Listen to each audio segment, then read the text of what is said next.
हमारे साथ मौजूद है ग्राम चंदखुरी से आए कुछ ग्रामीण अभी हमारे साथ मौजूद है। उप सरपंच चंदखुरी की आए किस समस्या किस शिकायतों को लेकर के यहाँ पहुँचे आइए हम इन्हीं से जानने की कोशिश करते हैं। हाँ सर, बताएंगे किस संबंध में आप लोग आए हैं? हम क्या है, हमारा ग्राम पंचायत का एक शासकीय भवन है, उसमें 2 साल पूर्व एक व्यक्ति ने ताला तोड़कर वहाँ निवास कर रहा है। तो हमने ग्राम पंचायत के द्वारा उसको विगत 1.25 साल 1.5 साल से अवगत कराते रहे, भी आप खाली करो, या शासकीय भवन है खाली करो, शासकीय भवन में आपको एक मतलब रहने का अधिकार नहीं करके। तो वो उसने अपने निजी ज़मीन का जो घर का था उसका विद्युत कनेक्शन को शासकीय भवन में ले जा कर के शिफ्ट कर दिया था। गैर कानूनन है, वो भी गैर कानूनन अपराध है। अपने निजी भवन का मीटर को वहाँ ये कर दिया। क्योंकि जैसा कि आप बता रहे हैं कि अपने निजी भवन के मीटर को उसने सामुदायिक भवन में शिफ्ट कर लिया, तो जब उसके द्वारा इस तरह का कार्य किया गया तो ग्रामीणों द्वारा विरोध नहीं किया गया? तो उनको क्या है, हर सप्ताह 15 दिन में उसके द्वारा आज कर रहा हूँ खाली, आज कर रहा हूँ करके करते करते करीब के 1.5 साल हो गए। तो अब सहनशीलता सबका खत्म हो गया, ग्रामीणों का भी हो गया, पंचायत प्रतिनिधियों को हो गया। तो हमने अब ठोस निर्णय लिया, हमको अब किसी भी सूरत में उसको खाली करवाना है। तो हमने जन दर्शन में कलेक्टर महोदय का अपना बात रखे हैं खाली करवाने के लिए। जो उस जिसके द्वारा इस तरह से अनाधिकृत रूप से कब्जा किया गया उस व्यक्ति का नाम क्या है और क्या उसे किसी राजनीतिक दल का संरक्षण भी मिला हुआ है? हाँ, वो राजनीतिक बिलोंग तो करते हैं, कांग्रेस पार्टी बिलोंग करते हैं। उसने नाम क्या है उसका, पुरुषोत्तम देशमुख है नाम उसका। तो अभी आप लोगों का, चूँकि आप लोगों द्वारा ज्ञापन दिया गया, तो किस तरह का आश्वासन मिला? नहीं, वो तो खाली कराएंगे बोले, कलेक्टर महोदय है ना, खाली कराएंगे बोले उसको, क्योंकि वो शासकीय भवन है। हम लोग क्या है, यहाँ तक आने का नौबत नहीं आए करके सोचे थे, उसको बार बार ऐसे ही बोलते गए थे, परंतु उसके द्वारा इस टाइप से जो काम किया गया, इसलिए हम लोग आक्रोशित होकर के यहाँ तक आए अंदर। मेरा नाम खिमलाल चंदाकर है। हाँ सर, आप बताएंगे, आप भी चूँकि इनके साथ आए हैं, ग्रामीणों के साथ क्या समस्या है और क्या वजह है कि जिसकी वजह से वो खाली नहीं कर रहे हैं? देखिए सर, ये बात ऐसा है कि हमारे गांव में वार्ड क्रमांक 19-20 चंदखुरी में वैसे भवन की कमी है। एक भवन जर्जर है और एक भवन है। उनको उनकी स्थिति को देखकर पंचायत के जनप्रतिनिधियों के द्वारा 4 से 6 महीने के लिए दिया गया था और उनके स्वयं के द्वारा बोला गया था कि मैं 4 से 6 महीने में मेरा मकान पूर्व बन जाने की स्थिति में मैं खाली कर दूंगा करके। लेकिन आज तक लगभग 1.5 से 2 साल हो गया है। उनको पंचायत की तरफ से कई नोटिस दिया जा चुका है। हमको किसी से कोई पर्सनल दुश्मनी नहीं है, लेकिन हम एक पंचायत प्रतिनिधि होने के नाते आज हमारे वार्ड में, वार्ड क्रमांक 19-20 भाटापारा में कोई भी, चाहे वो किसी के घर मरनी का कार्यक्रम हो, कुछ भी कार्यक्रम हो, उसके लिए हमारे पास आज एक भी भवन नहीं है। बरसात के दिनों में भी कई ऐसे गरीब परिवार हैं जिनको वाकई में भवन मिलना चाहिए, उनको भवन नहीं मिल पाया है। और वो है उनके द्वारा खुद लिखित में दिया गया था स्टाम्प में, जो व्यक्ति वहाँ अभी निवासरत है उनके द्वारा खुद लिखित में दिया गया था कि मेरे द्वारा भवन को खाली कर दिया जाए करके। लेकिन अभी भी उक्त तिथि तक उनके द्वारा यह खाली नहीं किया गया है। उनको पंचायत के द्वारा कम से कम 7 से 8 नोटिस भी दिया जा चुका है। पंचायत प्रतिनिधि उनके पास पर्सनल जाके भी रिक्वेस्ट कर चुके हैं, उसके बावजूद भी कोई कार्यवाही नहीं हुआ है। तब जाके पंचायत प्रतिनिधियों के द्वारा आज कलेक्टर महोदय को एक आवेदन दिया गया है कि वार्ड वासियों को भवन की आवश्यकता है, अतः आप वार्ड के उस भवन को खाली करवाइए करके। क्योंकि जैसा कि आपका कहना है कि पिछले 1.5-2 साल से उसके द्वारा उस भवन में अनाधिकृत रूप से कब्जा किया गया है, तो जो पंचायत के जिम्मेदार प्रतिनिधि हैं, जनप्रतिनिधि हैं, जो ग्राम चंदखुरी के, उनके द्वारा किसी तरह से कोई पहल नहीं की गई क्या? मात्र उस व्यक्ति के आश्वासन से आप लोग आश्वस्त रहे? नहीं सर, हाँ, उनके द्वारा ये कहा गया है कि मैं सरपंच से बात करके गया हूँ करके, लेकिन सरपंच का कहना ये था कि मैं सिर्फ 4 से 6 महीने के लिए बोला हूँ करके।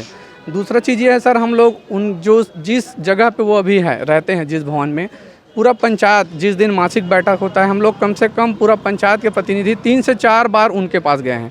वो हर बार हमको यही एक टाइम देता था कि मैं इतने तारीख को खाली कर दूंगा, लेकिन वो खुद अपने बात से, लिखित में देने के बाद भी खुद अपने बात से मुकर गए हैं और आज तक खाली नहीं किया है। और अभी करंट में पता चला है कि वो फिर से ये खुद जन दर्शन के माध्यम से 1 साल और मांग रहे हैं। तो वैसा स्थिति ही नहीं है कि वहाँ पे उनको 1 साल के लिए और दिया जाए। यदि स्थिति ऐसा 1 साल के लिए उनको दिया जाए तो हमारे पास और दूसरा भवन ही नहीं है जिसे हम किसी भी और गरीब का कोई भी कार्यक्रम होता है उसमें बहुत तकलीफ होता है सर। नहीं तो कोई दिक्कत ही नहीं था, वो भी गाँव के आदमी ही हैं, लेकिन वो पता नहीं अपना क्या समझ रहे हैं, पूर्वज का ज़मीन समझ रहे हैं, क्या समझ रहे हैं, खाली करने का नाम ही नहीं ले रहे हैं। लेकिन जैसा कि आपका कहना है कि उनके द्वारा फिर एक जन दर्शन में उनके द्वारा भी ज्ञापन दिया गया कि उस भवन को 1 साल के लिए उन्हें दिया जाए, तो उनकी मंशा को देखते हुए आप लोगों को नहीं लगता कि उनका मकान, उस सामुदायिक भवन को खाली करने की उनकी कहीं कोई मंशा नहीं है? वही सर, इसी चीज़ को देखते हुए सभी जनप्रतिनिधियों ने ये फैसला लिया है कि सब साथ में जाएंगे और कलेक्टर महोदया से निवेदन करेंगे कि हमारे वार्ड में ये समस्या है, अतः आपसे निवेदन है कि वो हमारा बात तो सुन नहीं रहा है, तो आप वहाँ पे इंटरफेयर कीजिए और उनको मकान मतलब भवन खाली करवाइए। तो अभी आप लोगों को किस तरह का आश्वासन मिला कलेक्टर महोदय की ओर से? कलेक्टर महोदया जी से हमें आश्वासन मिला है कि हम उनको खाली करवाएंगे करके बोले हैं कलेक्टर महोदय अभी जन दर्शन में जब हम अपना आवेदन दिए हैं। तो नाम बता दीजिए। मेरा नाम दुर्गेश कुमार साहू है, मैं चंदखुरी ग्राम पंचायत वार्ड क्रमांक 19 का पंच हूँ।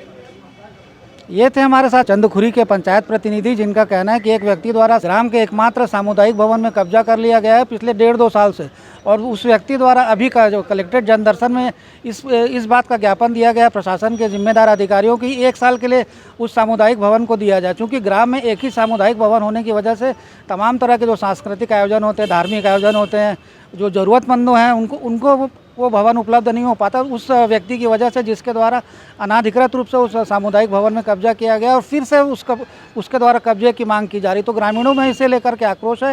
हालांकि अभी कलेक्टर महोदया द्वारा इन्हें आश्वस्त किया गया है कि उस भवन को उस व्यक्ति से खाली करा लिया जाएगा, जिससे ग्रामीण काफ़ी आश्वस्त नज़र आ रहे हैं। देखने वाली बात अब ये होगी कि आने वाले समय में उस व्यक्ति द्वारा जिसके द्वारा फिर से एक आवेदन दिया गया है कि मुझे 1 साल के लिए फिर से सामुदायिक भवन दिया जाए, उस सामुदायिक भवन को खाली किया जाता है अथवा नहीं।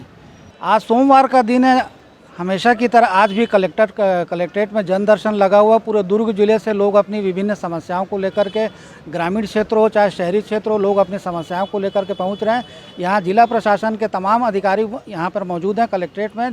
कलेक्टर मैडम से लेकर के पुलिस अधीक्षक से लेकर के तमाम अधीनस्थ जो अधिकारी हैं मौजूद हैं। सबकी समस्याओं का निराकरण करने का प्रयास किया जा रहा है। कुछ समस्याएँ ऐसी हैं जिनका मौके पर निराकरण किया जा रहा है, तो वहीं कुछ समस्याएँ ऐसी भी लोगों द्वारा बताई जा रही हैं जिसके लिए संबंधित अधिकारियों को, जिले के संबंधित अधिकारियों को दिशा निर्देश दिए जा रहे हैं। तो एक प्रकार से कहा जा सकता है कि कलेक्ट्रेट जन दर्शन में लगातार लोगों की समस्याओं, शिकायतों का निराकरण करने का प्रयास अधिकारियों द्वारा किया जा रहा है। शासन का यह प्रयास निश्चित रूप से सराहनीय। इसका लाभ भी लोगों को देखने को मिला है। लेकिन सामने यह बात भी आई है कि कई ऐसी चीज़ें रहती हैं जिसमें लोगों को केवल आश्वासन में ही प्राप्त होता है। कलेक्ट्रेट जन दर्शन के माध्यम से शिकायतों समस्याओं का निराकरण नहीं होता। समस्याएं, शिकायतें यथावत अपने स्थान पर रहती है। तो आज भी जैसे कि आपने देखा काफ़ी लोग यहाँ पर आए हुए हैं अपनी शिकायतें, समस्याओं को लेकर के। चूँकि अभी आज बारिश के, सावन के इस मौसम में आज सोमवार के दिन बारिश भी नहीं हो रही है, जिसकी वजह से कलेक्ट्रेट में काफ़ी भीड़ देखने को मिल रही है। लोग अपनी शिकायतें, समस्याएं सुन करके आ रहे हैं। अधिकारियों द्वारा उनकी समस्याएं, शिकायतों का निराकरण करने का प्रयास किया जा रहा है। कुछ समस्याओं, शिकायतों का मौके पर निराकरण किया जा रहा है, तो कुछ के लिए अधिकारियों को निर्देश दिए जा रहे हैं। तो निश्चित रूप से यह अच्छी पहल है। लेकिन कुछ लोगों से हमारी चर्चा है जिनका कहना है कि पिछले काफ़ी वक्त से वो कलेक्ट्रेट जन दर्शन में ज्ञापन के माध्यम से अधिकारियों को सूचित करते आए हैं अपनी समस्याओं, शिकायतों को लेकर के, लेकिन समस्याएं, शिकायतें अभी भी यथावत है। बहरहाल देखने वाली बात अब ये होगी, जो आज आए हैं सोमवार के दिन, आज की तारीख में आए हैं, क्योंकि बरसते पानी में आज लोगों को राहत मिली है। लोग आए हैं काफ़ी दूर दराज के क्षेत्रों से। इनकी शिकायतों, समस्याओं के निराकरण के लिए अधिकारियों द्वारा किस तरह का प्रयास किया जाता है। न्यूज़ आप तक छत्तीसगढ़ के लिए संजय दुबे।